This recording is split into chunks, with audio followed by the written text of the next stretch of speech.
William Gross has been unconstrained, which has been a tough battle given the back and forth and the cross currents of what's going on. Bill, I want to congratulate you on even surviving to the end of the work given what's going on. What's the biggest challenge of managing money given global central bank theory? Well, the fact, Tom, and thank you for the compliment, we're up 4% for the year, and so I'll take that for 2/3 of a year.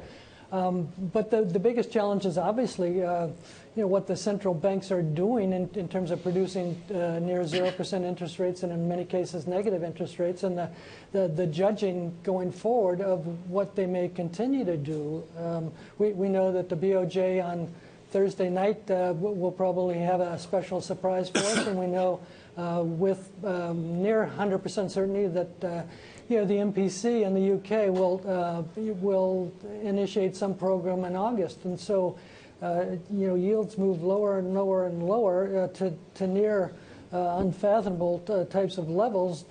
The trick is to know when they stop and to get out before the music stops. I want to get to helicopter money in a minute, but this is important. All of our viewers and listeners, whatever their walk of life, are certain that we see a great distortion in Bill Gross's world. You have said this will go on for years. Rogoff, Reinhardt, Gross have all said the duration of this distortion is remarkable. Do you see any indication it ends anytime soon?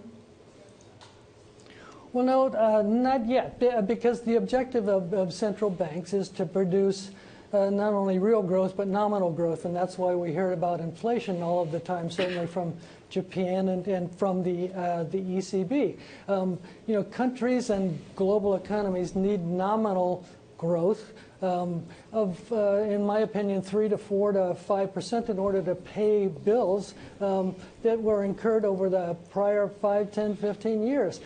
So the objective is, a 4 to 5% nominal rate of growth, and we won't see higher interest rates until we get to that level.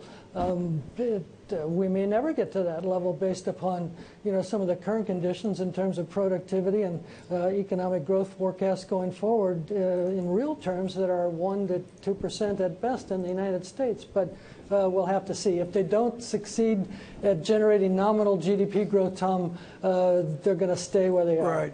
When you look at this bill, one of the basic rules is you have to clear markets. Back to Friedrich Hayek in the 1940s, you've got to clear markets. We see Deutsche Bank struggling with clearing out their challenges. We can look at the entire economy of Japan as another example. If we are reticent to take the tough medicine, what institution is going to drive that debate forward? Or is it just the market vigilantes, the bond vigilantes like Bill Gross, that's going to tell the authorities when to clear markets? Well, markets, to my way of thinking, are a function, yes, of monetary policy, and that's what we talked about for the last few minutes, but also of fiscal policy, and together they come together to generate nominal GDP. I think monetary policy has gone about as far as it can go, and bond vigilantes are certainly not a factor in driving the forward-looking behavior of Mario Draghi or Janet Yellen. So going forward, and I think we're beginning to see this, Tom. We see this in Japan, and we see it in China, and we see a little bit of it in the political atmosphere here in the United States during the conventions. Fiscal stimulus lies ahead, and the combination of monetary as it is now and perhaps more fiscal stimulus going forward, it is something that we should look forward to, I think.